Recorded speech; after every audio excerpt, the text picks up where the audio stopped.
Kuwait पे कब्जा कर लिया। गजब है सभी सब ने, मार काट के लिए कोई अंत नहीं है। अब कुवैत का उड़ा ले गया, अमेरिका के पास गया, हमको बचाइए, आप ही बोले थे कि कुछ भी हो जाएगा हम बचाएंगे। कुवैत अमेरिका का भी थोड़ा और पिटाओ यार, थोड़ा बढ़िया से पिटा जाओ। तुम पिटा जाओगे तो तुमको बनाने होने का खर्चा भी हम ही निकालेंगे। तो जब कुवैत भर मन पिटा गया तो अमेरिका आया और कुवैत से समझौता कर दिया, तुम्हारा तेल हम निकालेंगे और जितना मन उतना हम बेचेंगे। अभी तेल निकालता है 100 लीटर, अब बोलता है 1 लीटर निकला है। दुनिया की जो पहली सभ्यता बसी थी वो मेसोपोटामिया की सभ्यता थी, वो इराक में बसी थी। कोना में देखिएगा अल बसरा, इराक का सबसे बड़ा तेल क्षेत्र का नाम है अल बसरा।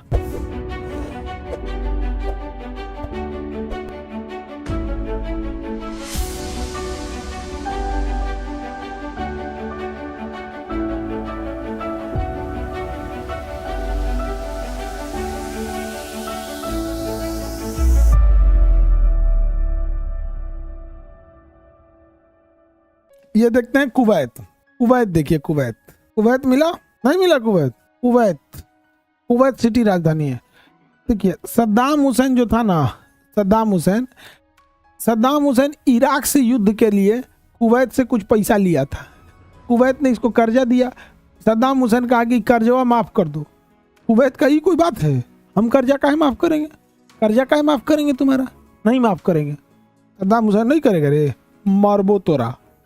छोड़ के मार दिया उसको, मार दिया सद्दाम हुसैन कुवैत को। कर्जा माफ कर कर्जा। पूरा कुवैत पे कब्जा कर लिया, कुवैत पे कब्जा कर लिया। गजब है सभी सब ने, मार काट के लिए कोई अंत नहीं है। अब कुवैत का उड़ा ले गया, अब कुवैत अमेरिका के पास गया, हमको बचाइए, आप ही बोले थे कि कुछ भी हो जाएगा हम बचाएंगे, कुछ भी हो जाएगा हम आपको बचाएंगे। कुवैत अमेरिका का भी थोड़ा और पिटाओ यार, थोड़ा बढ़िया से पिटा जाओ। तुम पिटा जाओगे तो तुमको बनाने होने का खर्चा भी हम ही निकालेंगे। तो जब कुवैत भर मन पिटा गया तो अमेरिका आया, कुवैत को बचाया, सद्दाम हुसैन को मार के पीछे भगा दिया और कुवैत से समझौता कर दिया, तुम्हारा तेल हम निकालेंगे और जितना मन उतना हम बेचेंगे। अभी तेल निकालता है 100 लीटर, अब बोलता है 1 लीटर निकला है। 100 लीटर तेल निकालेगा, कहेगा 1 लीटर निकला है। इनका हिम्मत है कि बोल दे कि हमारा ज़्यादा निकला है। कोई दिक्कत? कुवैत की सीमा ईरान से नहीं लगती है, कुवैत की सीमा ईरान से नहीं लगती है क्योंकि यहाँ इराक आ जाता है। कौन आ जाता है? इराक आ जाता है, इराक आ जाता है। कुवैत की सीमा ईरान से नहीं लगती है। कुवैत और इराक के बीच में युद्ध हुआ था। अब आते हैं हम इराक पे, इसमें आते हैं इराक पे। इराक की राजधानी बगदाद, इराक की राजधानी है बगदाद, इराक की राजधानी है बगदाद। चलिए समझिए ध्यान से, इराक की राजधानी है बगदाद। दुनिया की जो पहली सभ्यता बसी थी वो मेसोपोटामिया की सभ्यता थी, वो इराक में बसी थी। दुनिया की पहली जो सभ्यता थी वो मेसोपोटामिया की सभ्यता थी, वो इराक में बसी थी। कहाँ बसी थी? इराक में जाके बसी थी दुनिया की पहली सभ्यता, इराक में। और यहाँ दजला और फरहाद 2 नदियाँ हैं, टिब्रिस और यूफ्रेटस नदी। देखिए आपको लिखेगा टिब्रिस और यूफ्रेटस नदी आपको मिलेगा नक्शा में। देखिए टिब्रिस और यूफ्रेटस नदी मिलेगा इराक में। इराक में देखिए टिब्रिस और यूफ्रेटस नदी मिलेगा, मिल गया। यहाँ सबसे पहली सभ्यता बसी थी। इस इराक का सबसे बड़ा तेल क्षेत्र का नाम है अल बसरा।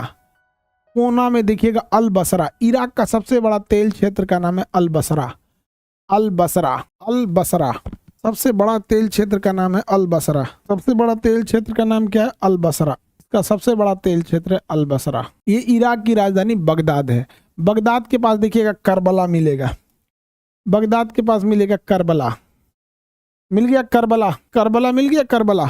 मुस्लिम लोग मुहर्रम का जो त्यौहार मनाते हैं, मुस्लिम लोग मुहर्रम का त्यौहार मनाते हैं, तो देखिएगा तजिया लेके करबला एक अपना वो सांकेतिक करबला बनाते हैं, वहाँ जाते हैं।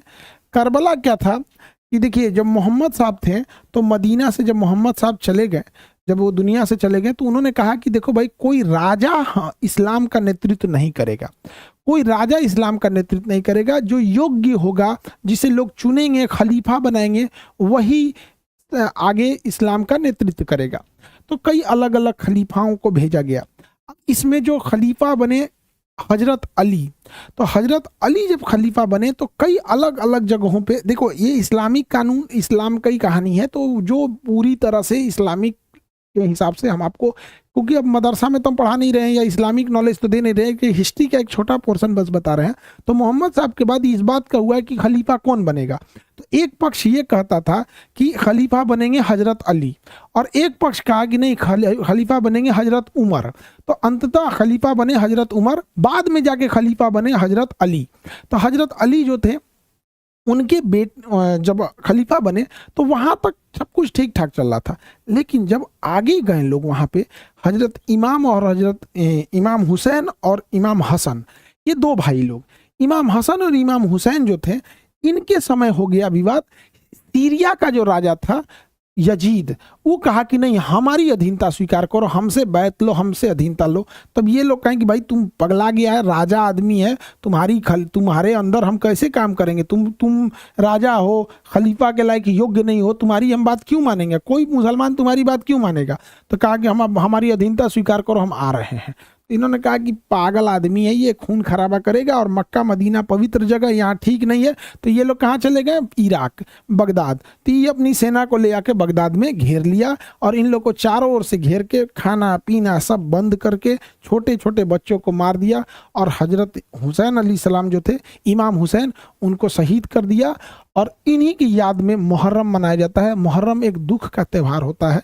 तो मुहर्रम जो होता है दुख का त्यौहार है, और इसमें सीरिया का उस समय का राजा था यजीद, यहूदी नहीं यजीद, समझा गया कि नहीं गया, यजीद नाम था, यजीद नाम था, समझे। तो उन्हीं की याद में हम लोग यहाँ पर जो अभी मुहर्रम का त्यौहार होता है वो एक दुख का त्यौहार है, इसलिए कभी किसी को हैप्पी मुहर्रम नहीं बोला जाता है, हैप्पी मुहर्रम नहीं बोलते हैं, समझ में आ गया कि नहीं। गुड फ्राइडे के दिन ईसा मसीह को सूली पर चढ़ा दिया, ईस्टर के दिन वहाँ पर जब सूली पर चढ़ाया गया था ईसा मसीह को, तो ईसा मसीह को सूली पर चढ़ाने वाले दिन को आप हैप्पी थोड़े बोलेंगे,